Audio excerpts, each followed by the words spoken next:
नमस्ते। आर्यावर्त की कहानियां में आपका स्वागत है। हम पढ़ रहे हैं ईशावास्योपनिषद और आज बारी है उसके तीसरे मंत्र की। असूर्या नाम ते लोका अंधेन तमसा व्रताः तांस्ते प्रेत्यभिगच्छन्ति ये के चात्महनो जनाः। जो कोई आत्मा के घातक यानी आत्मा के विरुद्ध आचरण करने वाले मनुष्य हैं, वे मरकर गहरे अंधेरे से आच्छादित हुए। वे प्रकाश रहित नाम वाले जो लोक योनियां हैं उनको प्राप्त होते हैं। इस मंत्र में दो तरह के अर्थ छिपे हुए हैं, एक प्रत्यक्ष और दूसरा अंतर्निहित। प्रत्यक्ष अर्थ तो स्पष्ट है, वह अर्थ जो मोटे मोटे तौर पर शब्दों से पता चलता है। शब्द कहते हैं कि जो लोग आत्महनन करते हैं वे मरकर अंधकार से घिरे हुए आसुर नामक लोकों में चले जाते हैं। परंतु इस प्रकरण में शब्दों के भीतर गहरा अर्थ भरा हुआ है। मंत्र का कहना है कि जो आत्महन लोग हैं, ये के च आत्महनो जनाः, जो आत्मा का हनन करने वाले लोग हैं। आत्मा का हनन क्या होता है? आत्मा तो अमर है, उसका हनन कैसे होगा? हनन तो शरीर का होता है, आत्मा का हनन नहीं होता। आत्मा के विषय में तो गीता ने कहा है, न जायते प्रियते वा कदाचित, न आत्मा उत्पन्न होता है न मरता है। बृहदारण्यक उपनिषद में याज्ञवल्क्य कहते हैं, अविनाशी वा अयम आत्मा, आत्मा अविनाशी है। ऐसी स्थिति में उपनिषदकार आत्मा की हत्या की बात कैसे कह सकते हैं? असल में आत्महनन तथा आत्महत्या में भेद है।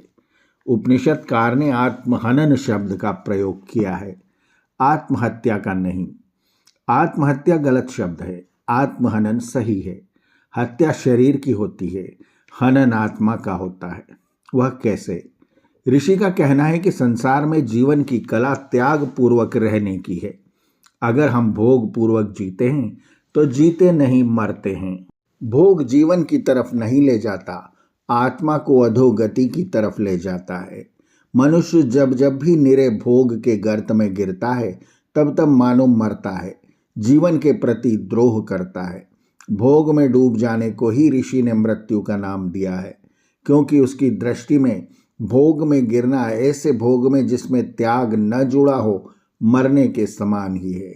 इस प्रकार का विलासी वासनामय जीवन बिताने वाले के लिए उपनिषद का कहना है कि ऐसे लोग विषयों में घिरकर मरकर प्रेत्य यानी अंधकार से घिरे हुए जीवन में अंधेन तमसा व्रताः लोकाः जा पहुँचते हैं। भिगच्छन्ति, जिस प्रकार के जीवन में वे जा पहुँचते हैं उसे आसुर या राक्षसी जीवन कहा जा सकता है। असूर्या नाम ते लोकाः, जीवन की तुलना प्रकाश से है, मृत्यु की तुलना अंधकार से।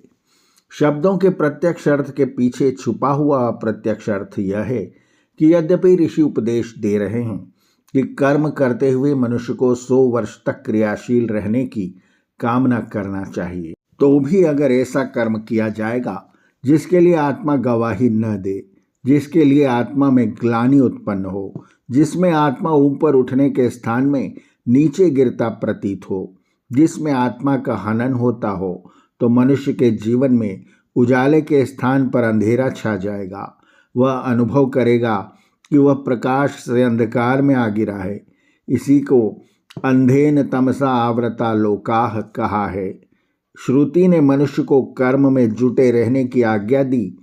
कहा, कुर्वन्ने वेह कर्माणि जिजीविषेत्, जब तक जिए कर्म करता हुआ ही जिए, हर समय कमर कसे रहे। श्रुति का कहना है मनुष्य ही नहीं परमात्मा भी हर समय क्रियाशील रहता है, इतना क्रियाशील कि दिखता ही नहीं कि क्रिया कर रहा है। जब क्रिया उग्र हो जाती है तब दिखती नहीं। इस मंत्र का सार यही है कि ऐसे कर्म न करें जिनसे आत्मा का हनन होता हो।